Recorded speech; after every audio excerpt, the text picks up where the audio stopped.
ఒకానొక సమయంలో శ్రీకృష్ణ పరమాత్మ దగ్గరికి బ్రహ్మాది దేవతలు అందరూ వచ్చారు. శ్రీకృష్ణుడు అన్నారు, ఏమిటి ఇంతమంది దేవతలు ఒకేసారి వచ్చారు? వాళ్ళన్నారు, భగవాన్, రాక్షస సంహారం కోసం మీరు వైకుంఠం నుంచి కృష్ణుడు అనే అవతారం స్వీకరించి ఎంత సులభుడు అయ్యావంటే, గోపకులంలో పుట్టి ఆవులు, దూడలు, గోపబాలురులు, గోపకాంతలు నీ ప్రేమ అనుభవించేటట్టుగా ప్రవర్తించావు.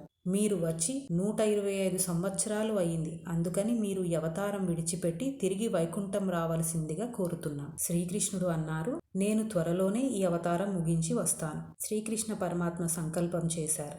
యాదవ కులంకి అధికారం ఉండదు, కాబట్టి తనతో పాటే నశించిపోవాలి. ఒకరోజు అసితుడు, మిత్రుడు, దుర్వాసుడు, భృగువు, అంగీరసుడు, కశ్యపుడు, వామదేవుడు, అత్రి, వశిష్ఠుడు, నారదులు వంటి ఎందరో మహర్షులు శ్రీకృష్ణ పరమాత్మ దర్శనం కోసం వచ్చి అన్నారు, నిన్ను సేవించని రోజు ఏది ఉన్నదో ఆ రోజు వ్యర్థమైనట్టే. ఈ సంసారం దాటడానికి ఏది ఆధారమో అవి నీ పాదాలు. కష్టాలు తొలగిపోవడానికి నీ పాదాలు ఆధారం. అటువంటి నీ దివ్య పాదాలు ఈ కళ్ళతో చూడాలని వచ్చాం. పాదాలు చూసి స్తోత్రం చేశారు.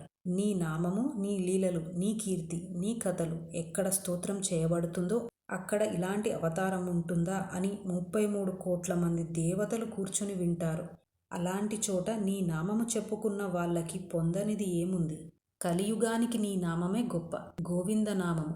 మళ్ళీ వస్తుందా ఈ అవతారం? ఒక్కసారి నిన్ను చూసి తరించిపోదామని వచ్చాం. శ్రీకృష్ణ పరమాత్మ చిరునవ్వు నవ్వి అన్నారు, చెప్పవలసిన మాటలు చెప్పారు. ఇదే లోకం తెలుసుకోవలసింది. నేను మిమ్మల్ని రప్పించడానికి ఒక కారణం ఉంది. నేను సంకల్పం చేసింది జరగడానికి మీరందరూ నది ఒడ్డుకు వెళ్ళి నదీ స్నానం చేయండి. మహర్షులందరూ నదీ స్నానం చేసి అక్కడ కూర్చుని భగవంతుడి కథలు చెప్పుకుంటున్నారు. అక్కడికి యాదవులు నవ్వుకుంటూ వస్తూ మహర్షులని చూశారు. ఒక చిత్రమైన పని చేశారు. సాంబుడికి చీర కట్టి కడుపు ఎత్తుగా పెట్టి మహర్షుల దగ్గరికి తీసుకువచ్చి అన్నారు, మీరు మహర్షులు కదా, మీకు తెలియని విషయం ఉండదు. ఈ స్త్రీ కడుపులో ఆడపిల్ల ఉందా, మగపిల్లవాడు ఉన్నాడా? ఎవరు ఉన్నారో మాకు చెప్పండి. మహర్షులు స్త్రీ వేషంలో ఉన్న సాంబుడిని చూసి అన్నారు, మీకు భగవంతుడి భక్తులంటే పరాచకాల?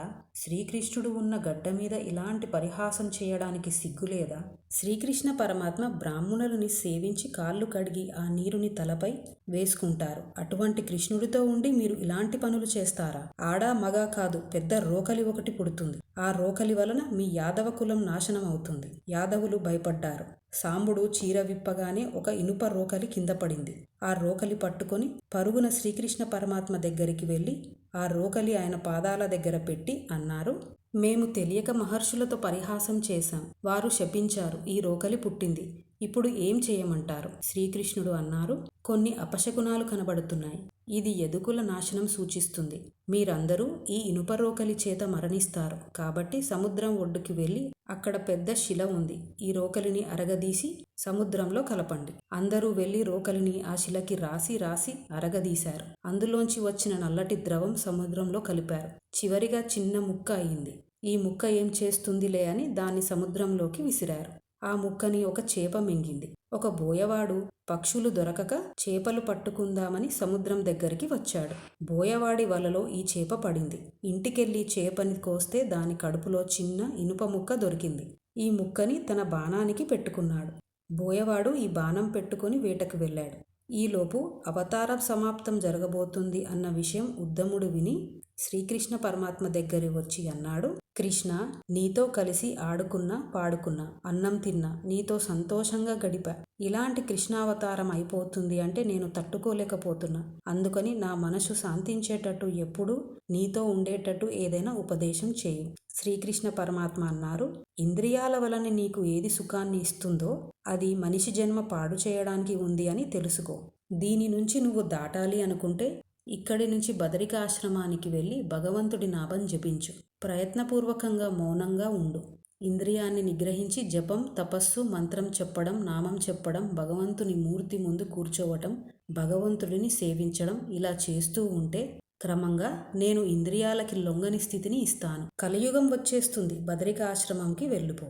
ఉద్దముడు బదరికాశ్రమంకి వెళ్ళాడు. శ్రీకృష్ణ పరమాత్మ ముందు బలరాముడు నడుస్తూ శరీరాన్ని వదిలేసి తన చైతన్యాన్ని అనంతంలోకి కలిపాడు. తర్వాత శ్రీకృష్ణ పరమాత్మ ఒక పొదచాటుకు వెళ్ళి అక్కడ పడుకొని మోకాలిపైన రెండవ కాలిని పెట్టి ఆ పాదాన్ని కదుపుతూ పడుకున్నారు. దూరం నుంచి ఇనుపముళ్ళు బాణాన్ని పెట్టుకున్న బోయవాడు శ్రీకృష్ణుడి కదుపుతున్న పాదాన్ని చూసి జింక చెవిలా కనిపించి బాణాన్ని వేశాడు. శ్రీకృష్ణుడి కాలి బొటన వేలికి తగిలి హా అని అరిచారు.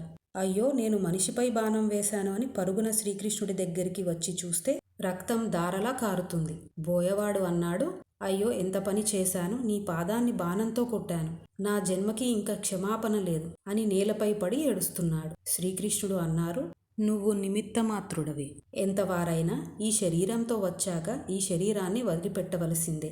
నేను కూడా పెద్దల మాట పాటించాల్సిందే. అందుకు బాణం కాలికి తగిలింది. శ్రీకృష్ణుడి రథసారథి ధారకుడు పరుగున వచ్చి అన్నాడు, స్వామి, మీరు శరీరం వదలడం ఏమిటి? శ్రీకృష్ణుడు అన్నారు, అవతార సమాప్తం అవబోతోంది. ఈ గుర్రాలు రథం మాయమవుతాయి. కొద్ది క్షణాల్లో యాదవులు మరణించబోతున్నారు అని శ్రీకృష్ణ పరమాత్మ వైకుంఠం చేరారు. అకారణంగా ఆడుకుంటున్న యాదవులు రెండుగా విభజన జరిగి యుద్ధం చేసుకుని ఒకరినొకరు చంపుకుంటారు. చివరిగా ఉన్నవారు ఆ రోకలిని అరగదీసినప్పుడు వచ్చిన ద్రవంలోని సన్నటి ఇనుప రేణువులు ఒకరిపై ఒకరు వేసుకొని మరణించారు. యాదవ కులం నాశనమైంది. బలరాముడి భార్యలు, శ్రీకృష్ణుడి కొంతమంది భార్యలు చితిలోకి ప్రవేశించారు. మిగిలిన కొంతమంది భార్యలని ఇంద్రప్రస్థకి తీసుకెళదామని అర్జునుడు గాంధీవంతో తీసుకెళ్లబోతుంటే గోపబాలురుల చేతిలో అర్జునుడు ఓడిపోయాడు. శుకమహర్షి పరీక్షిత్తు అన్నాడు, ఓ మహారాజా, నేను చెప్పిన ఈ శ్రీకృష్ణ కథ ముల్లోకాలకు శుభదాయకమైనది. భక్తితో ఆస్వాదించి పుణ్యాత్ములు ఈ లోకంలో సుఖాలను పొందుతారు. వారి పాపాలు తొలగిపోతాయి. చివరికి మోక్షం పొందుతారు. ఈ విధంగా శుకమహర్షి పరీక్షిత్ మహారాజు మనసు సంతోషపరిచాడు అని సూతుడు శౌనకాది మహర్షులకి చెప్పారు. వారందరూ సంతోషించారు. ఓం నమో భగవతే వాసుదేవాయ నమః.